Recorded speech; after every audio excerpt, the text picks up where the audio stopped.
everyone. In this video, I'm going to discuss about multiplication of polynomials. In multiplying polynomials, we are going to apply the distributive property. Example number 1, 5a quantity a plus b plus c.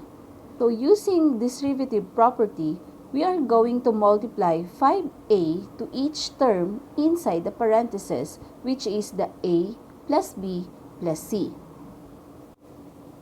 So, first, multiply 5a to a. So, it will become 5a times a plus, because the operation here is addition, then multiply again 5a to the next term, which is b. So, it will become 5a times b plus, again, because the operation here is addition. Next, multiply 5a to c. So, it will become 5a times c. Now, let's simplify each term. 5a times a is equal to 5a squared. Remember to apply the law of exponent.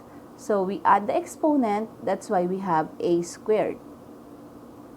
Plus, 5a times b is equal to 5ab. Since the variable is not the same, we just copy it. Again, next is plus 5a times c. It will become 5ac. Therefore, our final answer is 5a squared plus 5ab plus 5ac. Now, let's have example number 2. 5y quantity 3y cubed minus 6xy.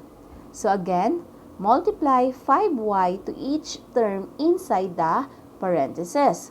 First, multiply 5y to 3y cubed, then multiply 5y to 6xy. Since the operation here is subtraction, we also copy that in here.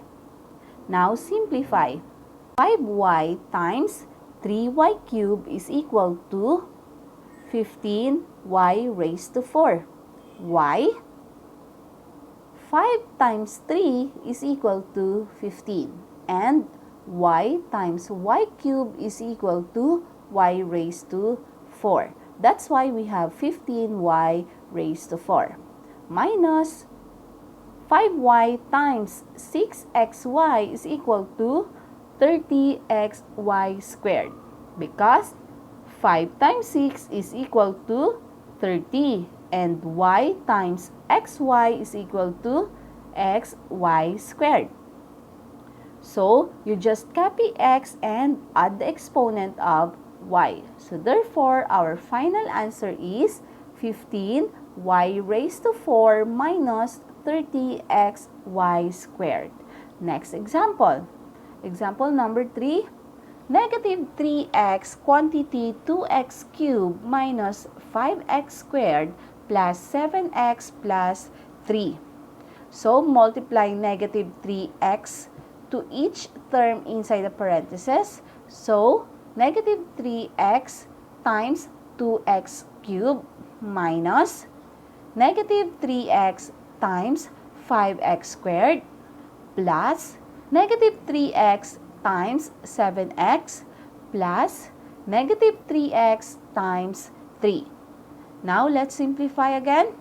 Negative 3x times 2x cubed is equal to negative 6x raised to 4. Why? Because negative 3 times 2 is equal to negative 6 and x times x cubed is equal to x raised to 4. Next is negative 3x times 5x squared is equal to negative 15x cubed. But since the operation here is minus and negative times negative 15 will become positive, so it will become positive here. Now, negative 3x times 7x is equal to negative 21x squared. And negative 3x times 3 is equal to negative 9 x. So therefore, our final answer is negative 6x raised to 4 plus 15x cubed minus 21x squared minus 9x. Last example number 4, 6xy squared quantity 2x cubed y raised to 5 minus 6x cubed y. So, multiply 6xy squared to 2x cubed y raised to 5 minus multiply 6xy squared and 6x cubed y. Now, simplify. 6xy squared times 2x cubed y raised to 5 is equal to 12x raised to 4 y raised to 7. Because 6 times 2 is equal to 12, x times x cubed is equal to x raised to 4, and y squared times y raised to 5 is equal to y raised to 7. So remember, just add the exponent, then copy the variable. Then, let's proceed to this next term. 6xy squared times 6x cubed y is equal to 36x raised to 4y cubed. Because 6 times 6 is equal to 36, x times x cubed is equal to x raised to 4, and y squared times y is equal to y raised to 3. So, the final answer is 12x raised to 4, y raised to 7, minus 36x raised to 4y cubed. Now, it's your turn. Find the product of the given. If you are my student, please answer it in your notebook. If not, try to answer it and write it in the comment section. Next lesson, division of polynomials. Thank you for watching. Happy learning, everyone.